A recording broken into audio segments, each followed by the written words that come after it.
바로 임신을 한 것이 아니다라고 정확하게 이야기합니다. 그리고 그를 아내로 삼으라고 이야기합니다. 그리고 마리아도 그 말도 안 되는 말에 순종을 합니다. 그리고 둘은 결혼을 해요. 그리고 바로 그 나사렛 땅인 갈릴리에서 예수님을 낳으려고 했으나 그 당시에 성경에서 예언했던 대로 베들레헴에서 난다고 했기 때문에 어떻게 하냐면 갑자기 호정령을 내립니다. 인구조사를 하기 시작해요. 그래서 그 만삭이었던 아기를 이렇게 임신한 채로 그 두 부부는 베들레헴으로 향하게 됩니다. 이 부분을 성경에 이렇게 이야기하고 있습니다. 누가복음 2장 1절에서 5절입니다. 그때 가이사 아구스토가 영을 내려 GPS가 연결되었습니다. 오늘은 10월 15일 수요일입니다. 시리즈를 얘기하며 옥타비아누스 예수님 시절의 로마의 황제를 이야기합니다. 이 호적은 구레뇨가 수리아 총독이 되었을 때에 처음 한 것이라 모든 사람이 호적하러 각각 고향에 돌아가매 요셉도 다윗의 집 족속이므로 갈릴리 나사렛 동네에서 유대를 향하여 베들레헴이라 하는 다윗의 동네로 그 약혼한 마리아와 함께 호적하러 올라가니 마리아가 이미 잉태하였더라. 즉 다시 말하면 배가 부른 상태로 베들레헴으로 간 겁니다. 근데 거기서 마땅히 묵을 곳이 없는 거. 아기가 태어나야 돼. 그래서 갔던 곳이 그 안에서 예수님이 유대의 왕이신 아니 온 열방의 왕이신 예수님이 탄생.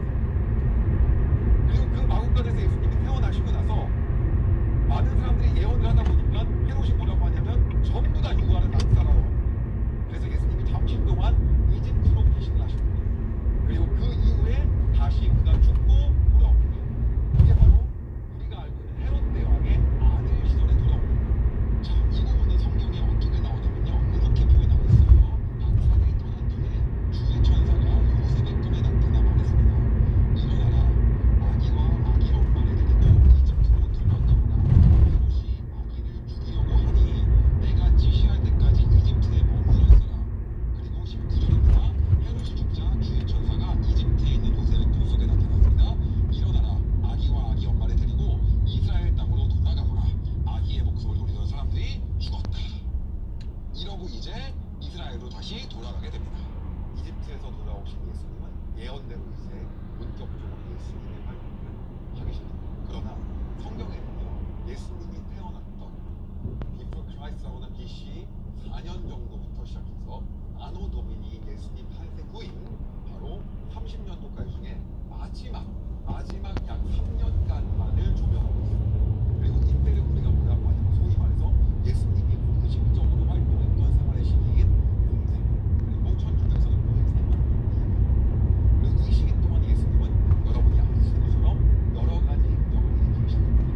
우리 이걸하여 부르짖는 바디메오가 죽은 나사로가 엄청난 기적들을 일으키기 시작합니다. 그리고 그를 통하여서 그 12제자를 제자 삼으시고 그리고 그 제자들이 하나님 나라가 신호 위반 단속 구간입니다. 그런데 하나님 나라가 무엇인지를 이야기할 때 당시에 예수님이 이 땅에 오신 거를 정말 시기하는 세력이 있었어요.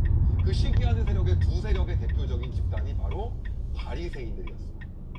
바리새인하고 그 다음에 사두개인들이었습니다. 이 바리새인들과 사두개인들이 왜 예수님 반대했냐? 이들도 하나님의 자식들인 바로 유대인들이었습니다. 그런데 이들이 도대체 왜 예수님 반대했냐면 이유는 간단했죠. 이 바리새인들은 당시 로마의 그러한 통치하에서 민중의 지지를 얻고 그리고 앞으로 오게 될 메시아 그리고 앞으로 오게 될 하나님이 보낼 그의 아들을 기대함을 통해서 모든 이목을 끌고 있는 그러한 집단이었어요.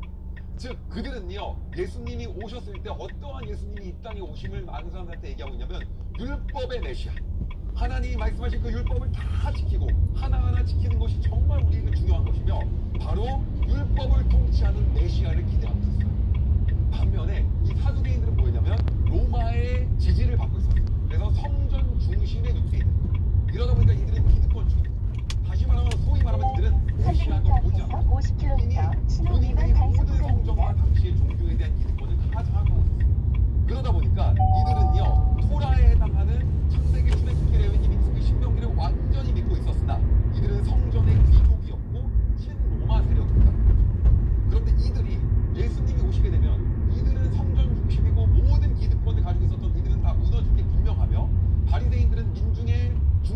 말하면 그들의 지지를 얻고 있었는데 예수님이 말씀하시는 것이 만약 이들의 얘기가 다르다고 한다면 이들은 예수님을 싫어할 수밖에 없는 거예요. 근데 예수님이 이 땅에 오셔서 어떤 걸 이야기하셨냐? 나는 너희들을 거듭나고 구원하게 하려고 오셨다. 그럼 그것의 가장 첫 번째 예수님이 하셨던 도전이 뭐냐면 바로 이 바리새인들에 대한 도전이었어요.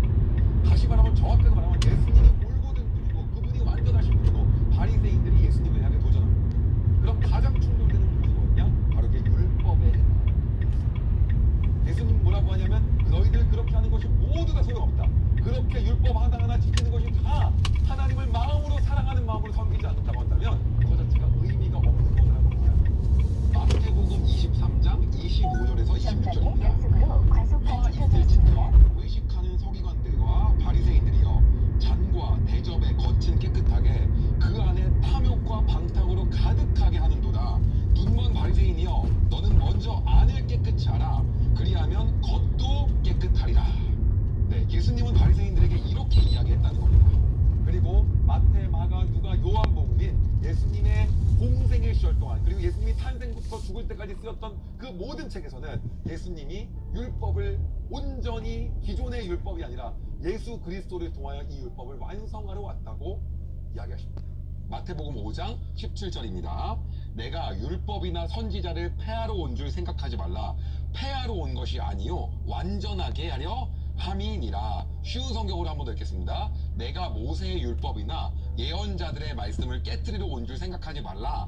나는 그들의 말씀을 깨뜨리러 온 것이 아니라 완성하러 왔다. 예수님이 율법을 완성하러 오셨다는 거죠.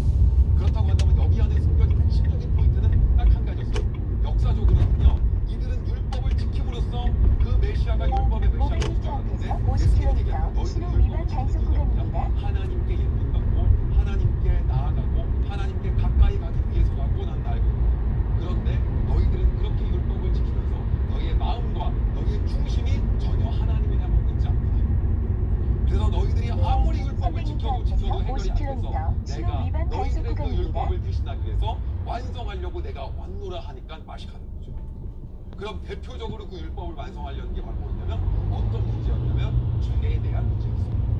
그래서 이 죄가 어떤 거냐면 우리는 죄를 지었기 때문에 예수님께 갈 수 없죠. 왜요? 죄를 지었기 때문에 우리 뭘 해야 됩니까? 양을 바쳐야 되는 거예요. 그래서 양의 표피를 뜯어야 되고 양을 죽여야 되는 거고 살을 뜯어야 되는 거고 뼈를 닭을 내야 되고 막 잠시 후 해야 되는 거고 50km 그래서 기름을 하나님께 태워서 드려야 되는 거예요.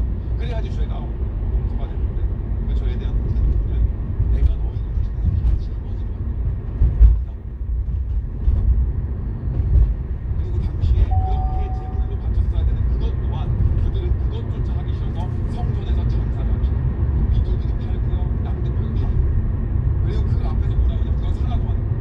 하나님은 마음과 중심을 모셔서 정말 집에서부터 기른 내 정말 귀한 양을 내가 죄를 지었으니까 이거를 바치면서 다시는 짓지 말아야지라는 마음으로 끌고 오면서 그 양한테 내 죄를 넘기면서 그리고 죽이고 다시는 내가 이러지 말아야지라는 그 마음을 주시기 원하시는 분이 하나님이신데 성전 앞에서 그렇다고 한다면 하나님이 원하시는 죄의 문제 해결과 그 당시에 바리새인들과 사두개인들이 가지고 있던 입장은 완전히 다른 거예요. 그로 인해서 예수님은 성전을 정하고 300m 앞에서 50km 고정형 이동식 과속 단속 구간입니다. 제자들에게 계속해서 이야기합니다. 얘들아, 나는 이 땅의 모든 그 죄들이 더 이상 해결되지 않아서 내가 대신 죽을 거야. 그리고 내가 대신 죽고 다시 내가 부활할 거야. 그것도 다 잠시 후 50km 고정형 이동식 과속 단속 너희들의 과거의 구간입니다. 모든 죄와 미래의 죄까지 받죠. 더 이상 율법에 매여서 그거에 속박돼 사는 게 아니라 이제는 예수 그리스도의 나 하나로 너희들이 자유케 라는 것을 인생 3년 동안 자유케 정말로 십자가에 죽었습니다. 3일 만에 정말 예수님이 다시 살아나신 그 장면을 성경에선 이렇게 묘사하고 있습니다. 마태복음 28장 1절에서 10절 말씀이고요.